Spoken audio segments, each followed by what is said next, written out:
Shalom semuanya. Sudah tidak terasa ya, kita sudah sampai di pertemuan terakhir Physics Club di semester ini. Dan materi terakhir ini itu akan membahas mengenai keseimbangan dan titik berat benda yang dibawakan oleh aku, Garda Hutapea, cohort 2018. Nah, jadi kalau kita bahas keseimbangan dan titik berat benda, konsep yang perlu kita kuasai dan perlu pakem itu adalah konsep gaya dan juga dinamika rotasi. Karena sebenarnya hanya membahas dua hal itu aja sih untuk keseimbangan dan titik berat.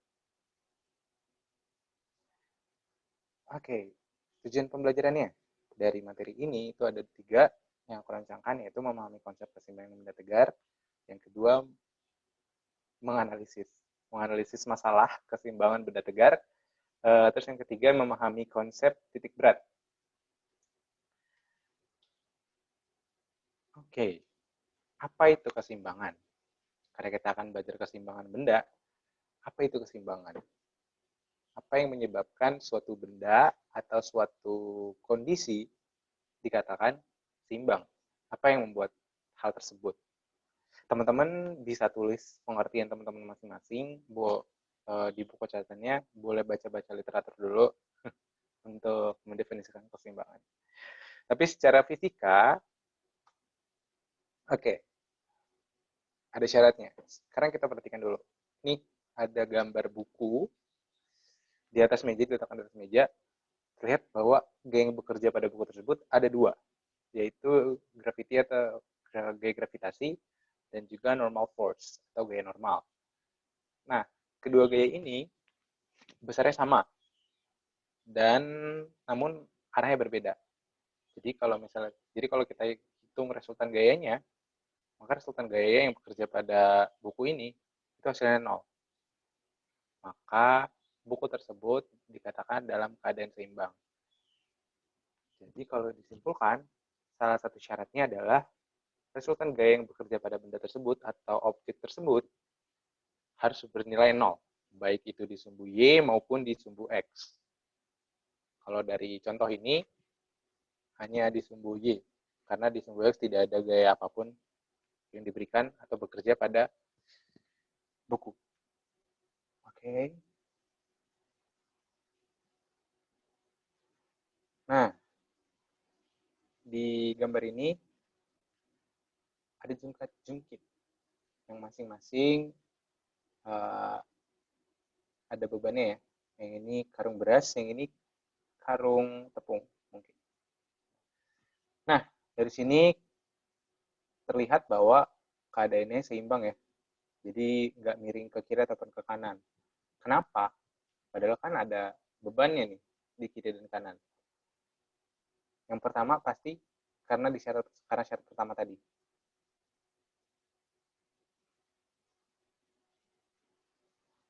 Dan syarat yang kedua itu F ya. Ini W1, ini W2. Nah, terus jangan lupa karena ini ada porosnya, berarti benda ini kan bisa berotasi ya. Maka maka akan ada yang namanya torsi atau momen gaya. Apa momen gaya rumusnya? Ya di dinamika rotasi, torsi itu sama dengan F dikali L atau lengan gayanya, atau dalam beberapa buku dia R. R itu yang mana? Ini. Sama di sini juga.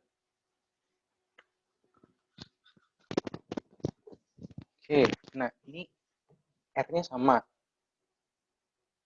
Oh, R-nya sama ya. W-nya kita anggap sama. Berarti besarnya sama kan? Cuman karena torsi ini vektor, besaran vektor, kita perlu lihat nih. Untuk W1, dia akan membuat jungkat-jungkit miring ke kiri. Sedangkan W2 itu akan membuat ini ke kanan.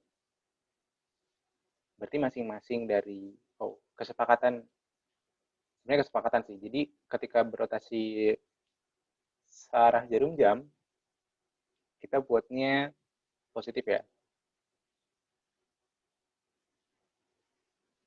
Nanti bisa diubah, asal kedua hal ini berbeda. Jadi kalau berlawanan ada jarum jam, itu negatif.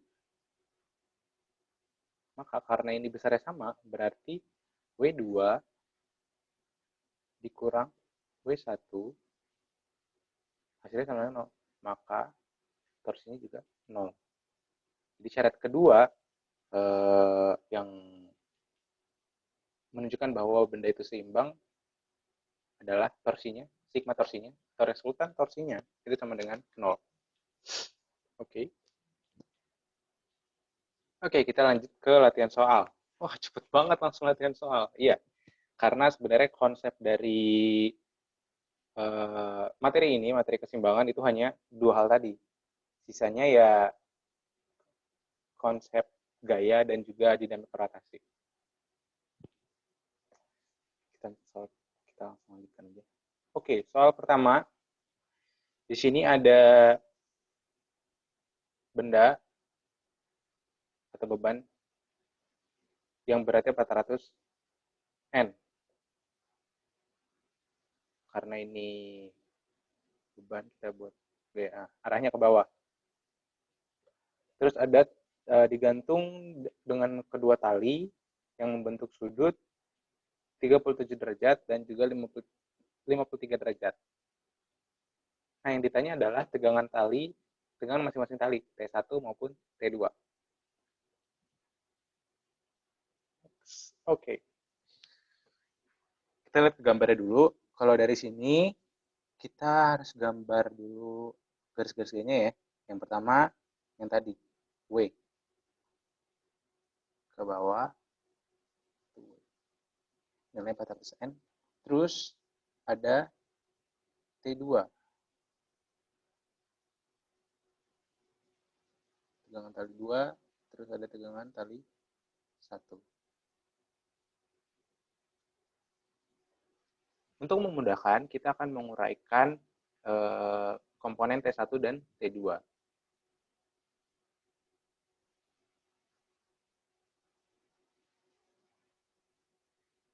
Kita buat garis normalnya.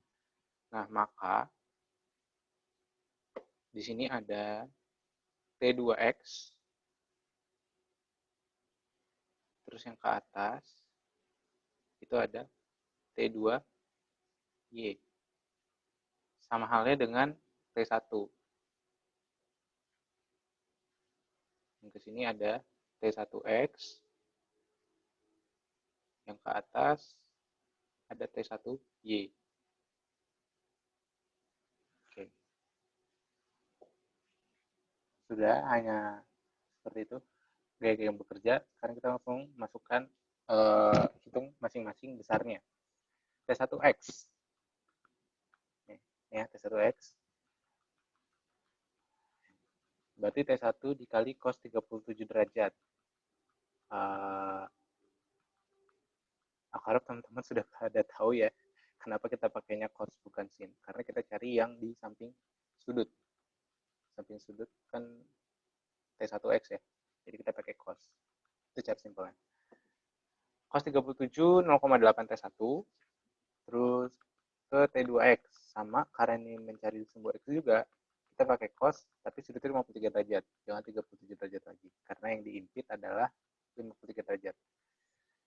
Cos 53 itu 0,6, maka hasil T2X itu 0,6 T2. Nah, berbeda dengan X, sumbu Y itu dia pengaliannya pakai sin. Karena nyari yang di depan sudut ya. Nyari yang di depan sudut. T1Y dikali sin 37, hasilnya 0,6 T1, T2Y itu T2 sin 53 derajat, hasilnya 0,8 T2. Next. Oke. Ingat syarat yang pertama tadi. Syaratnya tadi itu adalah sigma E sama dengan 0. Baik itu di sumbu X maupun di sumbu Y. Maka kita harus tinjau satu-satu. Sumbu X. Di sumbu X tadi, yang bekerja adalah T1X dan T2X. Hanya dua itu aja. Dan arahnya berlawanan ya. T2 T2X itu ke kanan, T1X itu T1, 2, T1 ke kiri. Kita anggap yang ke kiri negatif. Nah, kita pindahkan T1 ke ruas kanan, maka T2X sama dengan T1X. Masukkan nilai T2 dan T1-nya, 0,6 T2 sama dengan 0,8 T1. Hasil yang didapatkan adalah T1 sama dengan 3/4 T2. Kita simpan dulu sebagai persamaan 1. Lanjut ke sumbu Y. Kita tinjau di sumbu Y.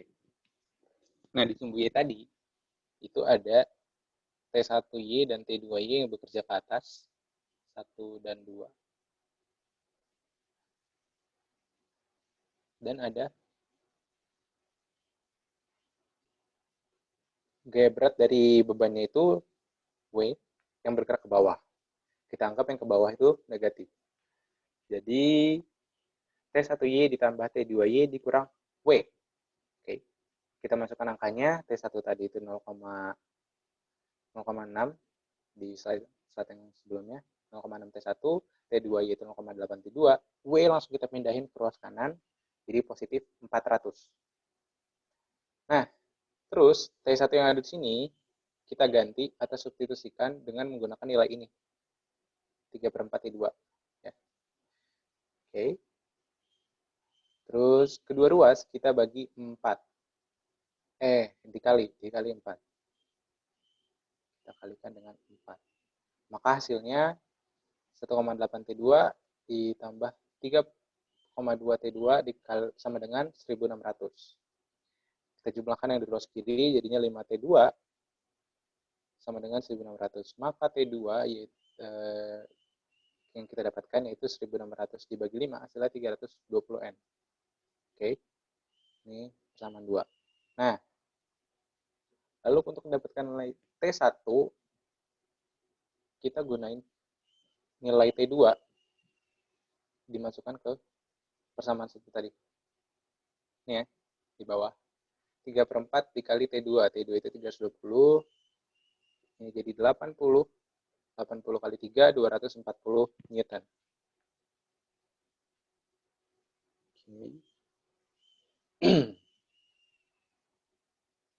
Jadi T1 dan T1-nya itu 240 N, T2-nya 320 N. Selesai untuk soal nomor 1. Nah, selain pakai penguraian, kita juga bisa pakai aturan sinus. Nih, F per sin A sama dengan F per sin B sama dengan F per sin C. Nah, kalau di gambar ini, kita buat A, ini kita buat B, ini C. Nah, kita langsung coba ya. Untuk sin A, berarti F yang dipakai adalah W. Sedangkan kalau B, F yang dipakai itu T1. Sedangkan C, F yang dipakai adalah T2. Oke, jadi untuk hitungnya 400 ya. 400 per sin 90. Kenapa 90? Karena kalau kita pakai garis bantu ini nih, garis bantu yang ini kan berarti 180 ya dari ujung besarnya. Kita nyari di tengah-tengah ini nih. 37 tambah 53. 90. Berarti 180 dikurang 90. Maka yang di sini besarnya 90. Sama dengan F per sin B.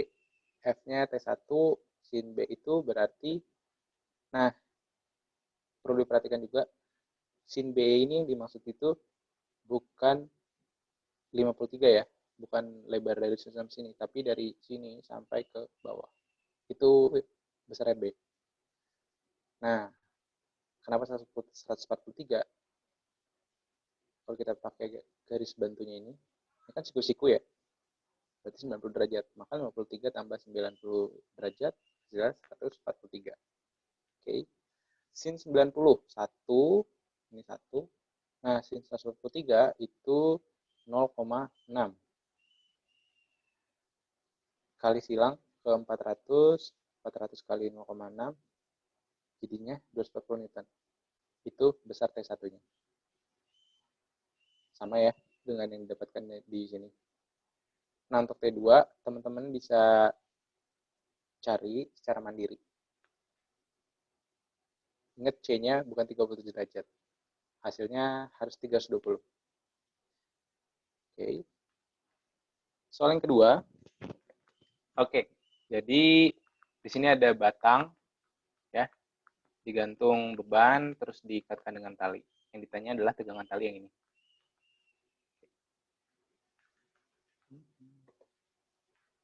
Kita gambar dulu. Nah, kita gambar dulu besar masing-masing garis gayanya. Pertama ada W ya, si beban. W beban. Terus ada W batang juga. Aduh, miring. Anggap lurus. Oke, terus ada tegangan tali. Oke. Sama, biar lebih mudah kita buat urai. Kita urai dulu. Maka di sini TY, di sini TX. Oh iya.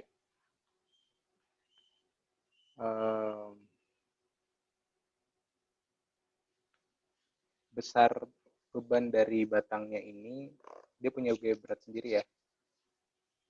Jadi beratnya itu adalah 50 Newton. 50 Newton.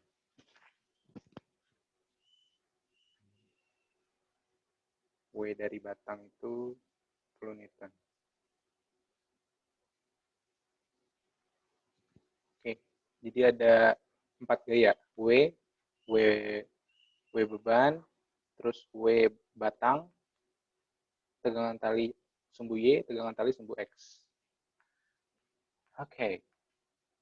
Kita hitung dulu TX dan TE-nya. TX di sini berarti T dikali cos 37 derajat.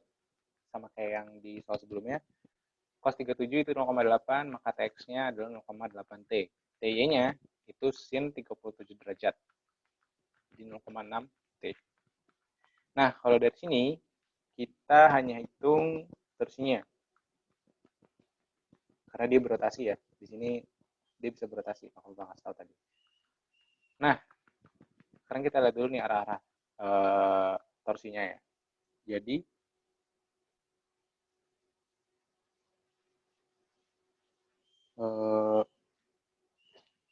untuk yang beban, itu akan membuat benda atau batang ini berotasi ke sini. Aku buat berwarna jadi.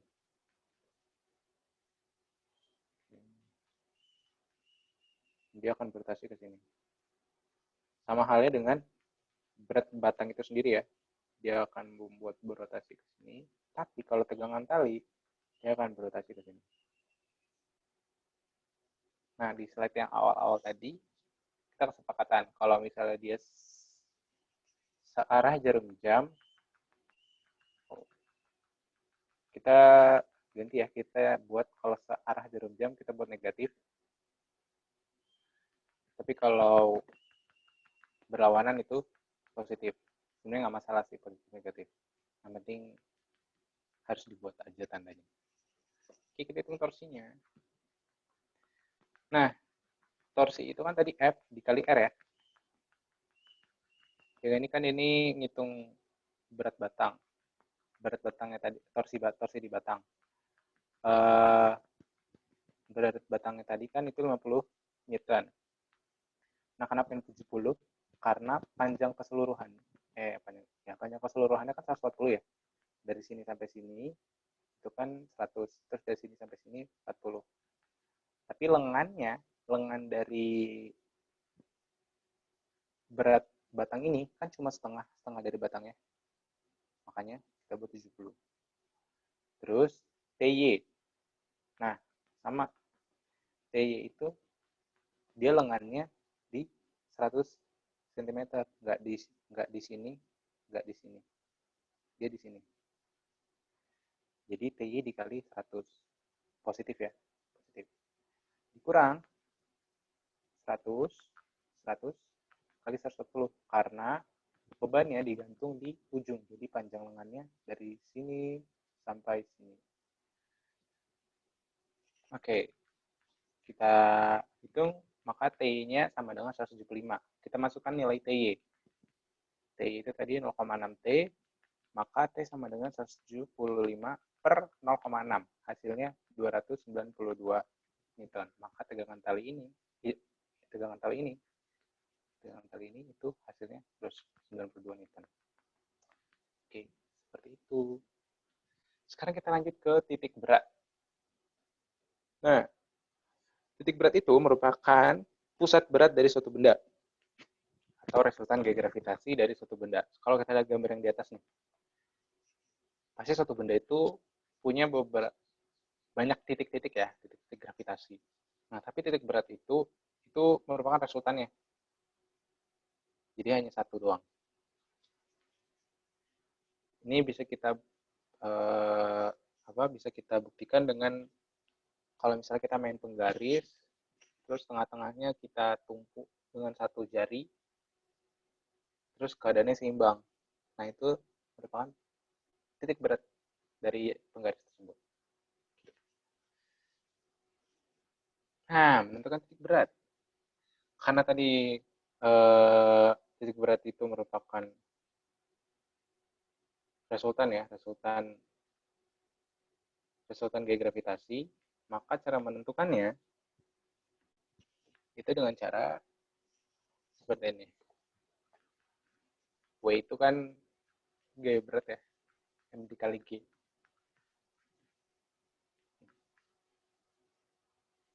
W1X1, W2X2, sampai WN-XN. Misalnya ada banyak banget titik-titiknya. Nah, selain itu juga harus ditinjau dari dua sumbu X dan juga sumbu Y. Nggak bisa cuma salah satu. Karena kan titik ya, koordinat pasti terdiri dari dua bilangan. Nggak cuma satu. Nah, sekarang kalau kita lihat lagi nih. W itu kan M kali G ya. M kali G. Ini juga M kali G.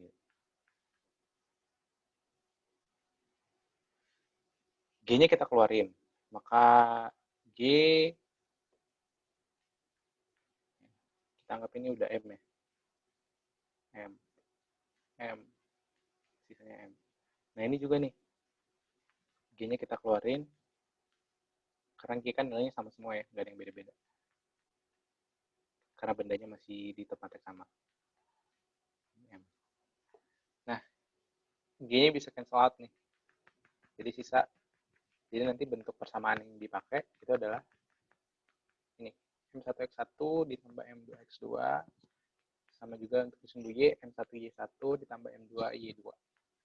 Jadi kalau kita mau menentukan titik beratnya itu pakai persamaan yang ini. Nah, kalau untuk satu dimensi sama aja, hampir sama maksudnya, hampir sama. Cuma bedanya adalah di sini. Kalau di sini tadi kita pakai M, kalau misalnya kita tahu massa partikel-partikel bendanya, cuma kalau kita nggak bisa tahu masanya, kita pakai untuk satu dimensi, kita pakai L panjangnya. Sumbu X dan Y sama aja. Nah, untuk dua dimensi, kita pakainya A, luasnya.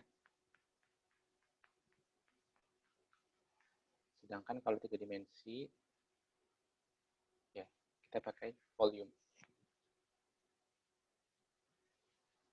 Oke. Terus ada tiga jenis keseimbangan. Yang pertama itu labil. Labil itu kalau dikasih gaya sedikit, terus kita hilangkan gayanya, dia nggak akan kembali ke kedudukan semula. Kayak misalnya di gambar ini kan, kalau misalnya kita beri gaya sedikit, dia langsung pindah lokasi kan. Nah, terus kalau stabil, setelah diberi gaya sedikit, terus dihilangkan, benda akan kembali ke kedudukan semula. Kalau kita berikan gaya, kita dorong, terus kita lepas, dia akan kembali ke sini. Nah, kalau netral, dia nggak akan, kalau kita kasih gaya, dia tidak akan terpengaruhi oleh gaya tersebut. Artinya keseimbangannya nggak terpengaruhi. Oke, kita lanjut ke soal nomor 3 berarti. Nah, di sini ada sebuah bangun. Kita disuruh cari titik beratnya. Oke. Karena, nah kita anggap ini ada dua bangunan ya. Pertama itu persegi panjang. Ini kita anggap persegi panjang utuh dengan segitiga. Ini segitiganya yang ini ya, yang bolong. Nah, kita tentuin dulu A-nya karena ini luas. Kita nggak tahu partikel-partikelnya. Jadi kita hitung luasnya. A1 persegi panjang berarti 180. Kenapa 180? Ini panjang. 90 tambah 90. Dikali 90 lebarnya. Maka luasnya 16.200. X1-nya berarti tengah-tengahnya ya. Kan X ke sini. Berarti tengah-tengahnya. Tengah-tengahnya berarti 45. Karena kan dari ujung ke ujung 90. Y1-nya ini udah terlihat ya, kebagi 2. Berarti 90. Nah, untuk segitiga kita hitung berarti setengah alas kali tinggi. Tingginya 90, alasnya 90. Kalau di setengah berarti 45, maka luas segitiganya itu 4050. X1-nya ada di 45 sama Y2, X1, X2 maksudnya. Y2-nya itu ada di 150. Kenapa? Karena kalau segitiga itu titik beratnya adalah sepertiga dari tinggi. Sepertiga dari tinggi. Karena kan kalau dari sini aja dia udah 90. Sepertiganya kan berarti di sekitar ini kan. Caranya gimana? 180 dikurang sepertiga dari 90. Maka dapat 150. Oke, info-info ini kita langsung masukkan ke persamaan ini. Nah, look, ini agak tricky karena tadi kan ditambah kok ini jadi kurang. Iya, karena ditambah itu kan kalau misalnya dia ada persegi panjang terus ditambah segitiga lagi. Nah, itu kalau kondisinya seperti ini baru jumlah. Cuma kan ini dikurangi kan. Dari persegi panjang segini dikurangi segitiga sebesar ini. Makanya dikurang. Kita masukkan A1-nya dan X1-nya, maka X-nya atau koordinat dari bangunan ini di sumbu X itu 45. Sedangkan YC kita masukkan itu di YC-nya adalah 70. Maka koordinat bangun ini itu adalah 45,70. Nah, selanjutnya ini ada balok ditumpuk-tumpuk. Masing-masing panjang baloknya itu adalah L besar dan masanya itu adalah masing-masing M besar. Yang ditanya adalah Z. Z supaya benda ini bisa tetap seperti ini. Jadi nggak jatuh. Oke. Kita lihat di sini. Kita anggap di garis ini itu adalah posisi koordinat X sama dengan 0. Ya. Maka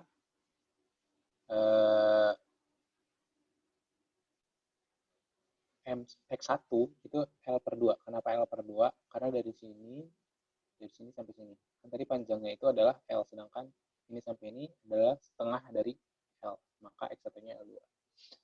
L per 2. Nah, masanya, karena semua masanya sama, itu M besar, M2 juga M besar. Nah, L2-nya, X2-nya, itu kan berarti dari ujung sini sampai sini. Berarti kan setengah tambah setengah. setengah L maksudnya. Jadinya X2 itu ada di posisi L. Terus kita hitung deh pakai persamaan yang tadi, M1X1, M2X2. Ini kan M-nya sama ya, berarti yang bawah itu jadi 2M besar. M1, M2 sama, jadi M-nya kita keluarin aja. Jadi sisa X1 sama ditambah X2. X1, X2. Terus M-nya kita coret, jadi sisa X1 tadi itu L per 2 ditambah X2 itu L per 2 lagi. 2-nya kita kali, maka hasilnya L per 2 ditambah L per 4. Maka X12 atau koordinat X untuk benda 1 dan benda 2, balok 1 dan balok 2 itu 3L per 4. Sekarang geser lagi ke balok 3. Nah, balok 3 itu besar, masanya itu adalah M besar, sama. X3-nya itu dihitung dari koordinat X12 ditambah koordinat benda yang ditambah dengan yang X balok 3-nya, yaitu L per 2 karena titik tengahnya kan ada di sini ya, dari ujung sini sampai sini. Dijumlahkan 3L per 4 tambah L per 2, maka 5L per 4 hasilnya. Masukkan ke persamaan yang awal, M1X1, hasil yang didapatkan adalah L per 6 ditambah L per 2 ditambah L per 4. Oke. Oh, ini dijumlah ya, ada tanda jumlahnya, bukan dikali. Pengerjaannya sama dengan yang X1, 2. Nah, kalau kita lihat, ini ada pola nih. X1 itu kan tadi L per 2. X1, 2 itu L per 2 ditambah L per 4. X1, 2, 3 itu L per 2 ditambah L per 4 ditambah L per 6. Berarti dia suku selanjutnya itu penyebutnya selalu ditambah 2. Maka kalau X1, 2, 3, 4 itu L per 2, L per 4 ditambah L per 6 ditambah L per 8. Dan X1, 2, 3, 4, 5 di mana itu nilai Z, hasilnya adalah L per 2 ditambah L per 4 ditambah L per 6 ditambah L per 8 ditambah L per 10. Hasilnya adalah 137L per 120. Maka Z maksimum itu adalah 137L per 120. Oke, selanjutnya untuk penerapan titik berat itu ada yang aku dapat. Yang pertama ada judo. Nah, judo itu kan kita berusaha untuk menjatuhkan lawan ya. Kan kalau kita berdiri itu titik berat kita ada di atas pusat di perut. Nah, dengan kalau kita main judo kita bisa buat keseimbangan lawan atau titik berat lawan itu berpindah. Makanya orang biasanya narik badan supaya titik berat dari musuh bisa berpindah dan mudah untuk dijatuhkan. Ini akrobat. Nah, tidak habis pikir ya, mereka bisa buat seperti ini karena padahal mereka nggak pakai bantuan apa-apa, cuma pakai tangan. Nah, sama mereka juga memanfaatkan konsep titik berat. Jadi mereka harus cari di mana titik yang bisa buat mereka seimbang. Terus menara pisah. Menara pisah juga miring, tapi bisa tetap berdiri tegak. Sama hal ini juga menerapkan konsep dari titik berat. Oke, pertemuan hari ini selesai. Silakan lanjutkan ke pengerjaan latihan soal. Terima kasih.